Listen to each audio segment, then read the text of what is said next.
할렐루야! 오늘도 주님의 전에 나와 말씀을 사모하여 모인 우리 갈릴리 가족 여러분께 주님의 은혜와 평강이 가득하기를 소망합니다. 오늘 말씀 본문을 보면 바울이 선교적 차원에서 데살로니가 교회에 어떻게 행동했는지, 또 그런 선교적 차원으로 행동을 취하였을 때에 데살로니가 교회의 반응이 어떠했는지를 알 수가 있는데요. 각각 두 대상의 행동과 반응을 살펴보며 우리가 깨달아 적용해야 할 점이 무엇이 있는지를 함께 살펴보기를 원합니다. 먼저 바울은 자신의 무리가 데살로니가 교회에게 아버지가 자기 자녀에게 하듯 권면하고 위로하고 경계한다고 했습니다. 권면하다를 헬라어로 보면 파라칼레오라고 하며, 이 말 안에는 가까이서 부르다, 욕망하다, 훈계하다, 기도하다 라는 뜻을 갖고 있습니다.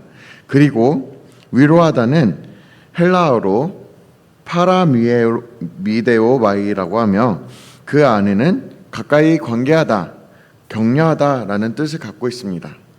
또 마지막으로 경계하다 라는 말은 헬라어로 말튀레오라고 하는데요, 그 안에는 증인이 되다, 증거하다, 깨우치다 라는 뜻을 갖고 있습니다. 이 뜻들은 곧 아버지가 자녀에게 갖고 있는 마음을 더욱더 알게끔 하는데요, 우리가 알고 있는 바와 같이 어머니의 사랑은 위대합니다. 그렇죠? 태어난 아기에게 젖을 물리고 사랑으로 품고 훈계도 하고 자신과 아이 목숨 중 하나를 선택하라고 한다면 자신을 희생하고 아이를 살릴 만큼의 용기를 또한 갖고 있는 것이 어머니의 사랑이고 위대함입니다. 어머니의 사랑이 큰 만큼 아버지의 사랑도 위대합니다. 단지 일반적으로 어머니와는 다르게 확 드러나지 않을 뿐, 아버지도 자기 자식을 위해서라면 목숨을 아끼지 아니하며 표현이 조금은 서투를지라도 항상 자녀를 가까이 하기를 원하고 그 자녀가 잘 자라나기를 기도하는 마음을 갖고 나아가며, 자녀가 잘못을 했을 때에는 훈계도 하고, 자녀가 마음 아픈 일이 있을 때에 어머니의 마음과 같이 아버지의 마음도 찢어질 듯 아프며 자녀에게 본이 되기 위하여 올바른 삶을 살아서 자녀로 그와 같이 자라나기를 바라는 것이 아버지의 마음입니다.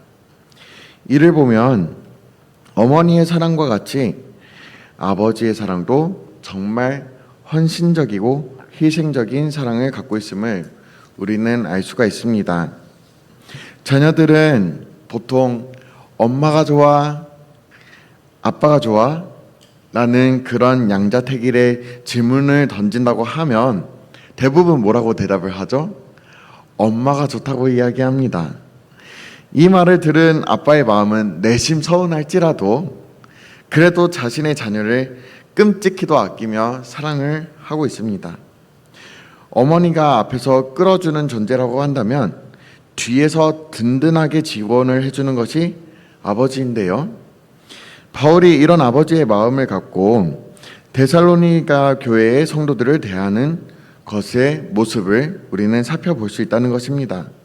끝없는 관심과 지원으로 데살로니가 교회의 사람들을 어떻게 대했냐, 그 교회의 사람들을 바울의 선교적 헌신의 끝에 바람이 있었는데, 그것은 그들이 하나님 앞에서 합당히 행동을 하게 하려는 그런 바람이 있었습니다.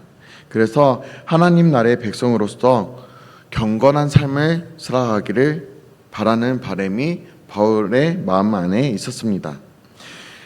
합당이라는 그런 말을 헬라어로 악시오스라고 하는데, 이 말이 합당하게 라는 그 헬라어의 그 뜻 안에는 제가 방금 설명드린 바와 같이 경건하게 라는 뜻을 갖고 있어요.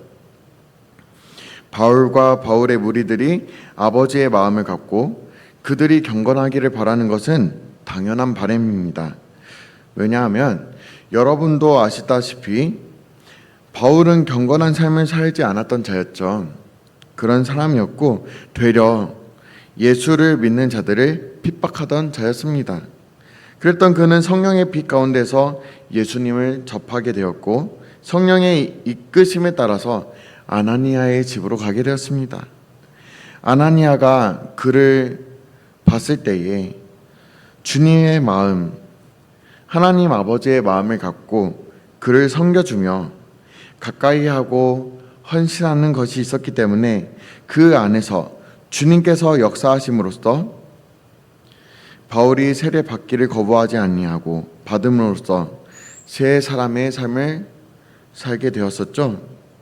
만약 아나니아가 인간적인 생각과 인간적인 마음만 가졌다면 예수를 믿는 자들을 박해하려 다메섹에 찾아 나서는 바울을 보고 품어주기보다 회피하고 무시하고 그를 영접하라는 주님의 말씀에 순종하기도 힘들었을 것입니다. 그러나 아나니아 역시 아버지의 마음으로서 그를 대했던 것을 우리는 성경을 보면서 알 수 있죠. 그 안에서 바울은 사랑을 느끼고 바울도 이제는 아버지의 마음을 하나님 아버지의 마음을 알기 때문에 그 마음을 갖고 끝없는 선교와 전도로서 많은 영혼들에게 다가가 그들에게 헌신하고 돌보고 사랑을 베품으로써 그들이 경건하기를 바라는 것입니다. 여러분, 이런 사랑이 끝없이 베풀어지고 사랑의 물결이 또 강물이 계속 흐르잖아요. 그럼 그 사랑을 받은 대상들이 그 사랑을 깨달을 수밖에 없습니다. 아무리 젖지 않는 물건이 있을지라도 물을 계속해서 접하게 된다면 그 물건이 젖어버리는 것처럼 사랑도 마찬가지입니다. 부모가 자녀에게 어떻게 대하는지에 따라 또 사랑을 얼마나 주는지에 따라서 자녀들이 막 반응을 하잖아요. 사랑을 받는 대상들은 사랑을 받는 대상들은 자기를 사랑하는지 또 안 하는지 기가 막히게 합니다. 아무리 자신에게 혼을 내거나 훈계한다고 하더라도 그 안에 사랑이 보이면 사랑을 받는 대상은 계속해서 좋아하는 마음을 갖고 사모하는 마음을 가지며 나아가게 되어 있습니다. 갈릴리 가족 여러분들을 중에서도 아실 분들은 아실 텐데 저에게는 강아지 한 마리와 또 햄스터 여러 마리가 있습니다. 그 중에 강아지를 담임 목사님의 소개로 인하여서 아는 분들은 아실 것입니다. 그 이름은 릴리이고 수컷 강아지인데요. 그 아이가 처음에는 경계심이 되게 심했던 강아지였습니다. 그래서 사람에게 잘 다가가지도 않고 되려 겁먹기만 반복하고 다가가려고 하면 뒷걸음치고 그런 강아지였어요. 그런데 계속해서 사랑을 주고 보살펴주고 다가가니까 그 강아지가 경계심이 많던 강아지가 이제 변화하기 시작했습니다. 사람들을 보면 쫄래쫄래 따라가서 이제 꼬리를 흔들고 다가가고 지금은 모르는 사람들한테 다가갈 정도로 많이 사람들에게 관심을 갖고 사람들을 좋아하기 시작했습니다. 그런 강아지에게 또 이제 말썽을 부릴 때가 있는데요. 그런 강아지가 예를 들자면 막 집에 일이 끝나고 집에 돌아갔을 때에 자신이 저의 물건들을 이렇게 어지럽히고 망가뜨리고 그랬을 때가 있는데 제가 그럴 때마다 혼냅니다. 그러면 이제 그 강아지는 그때만큼은 조금 무서워할지라도 그 뒤에는 다시 저에게 다가와서 쫄래쫄래 따라다니고 저에게 애교도 부리고 합니다. 왜 그럴까요?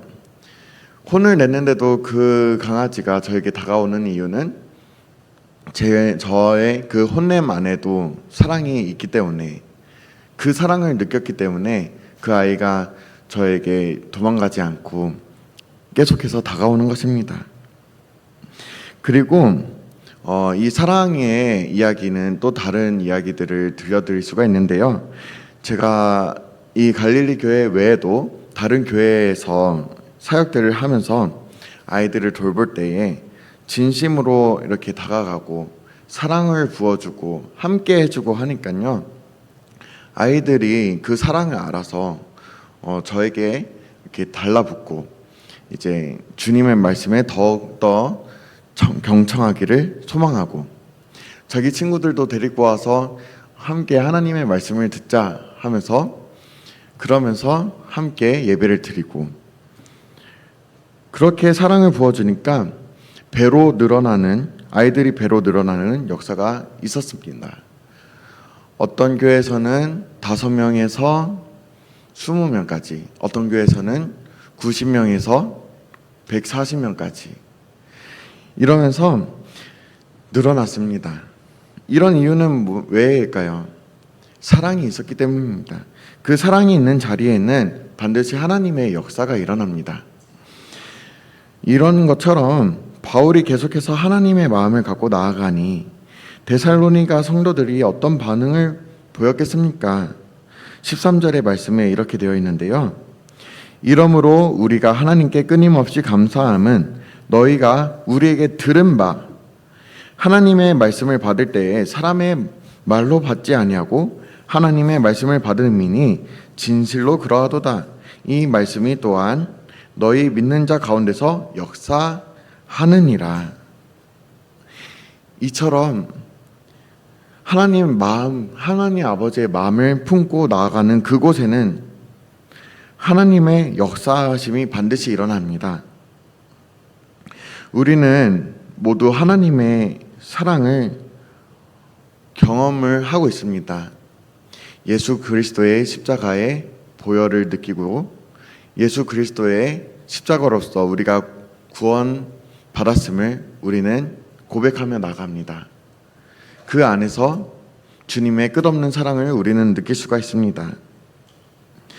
그렇게 우리는 하나님의 사랑을 경험했음을 우리는 알고 있습니다. 하나님의 사랑을 경험한 자답게 우리는 이제는 그 사랑을 베풀면서 나아가야 할 줄로 믿습니다. 그리고 그 사랑을 품고 서로 화합하면서 나아갈 때에 그 안에서 반드시 하나님의 선한 영향을 경험할 수 있을 것이라 믿습니다. 그러므로 사랑하는 여러분, 우리가 살아가는 동안에 아무리 마음이 어렵고 힘든 대상이 있을지라도 우리가 사람의 마음을 품지 아니하고 하나님의 그 사랑을 받은 자답게 그 받은 사랑대로 사람들에게 사랑을 베푸는 그런 우리 갈릴리 가족 여러분들이 되기를 소망합니다. 그래서 그 사랑이 멈추지 아니하고 계속해서 흘러서 그 안에 주님을 향한 그 마음과 사랑을 고백하는 것까지도 이어지게 되기를 주님의 이름으로 축복합니다.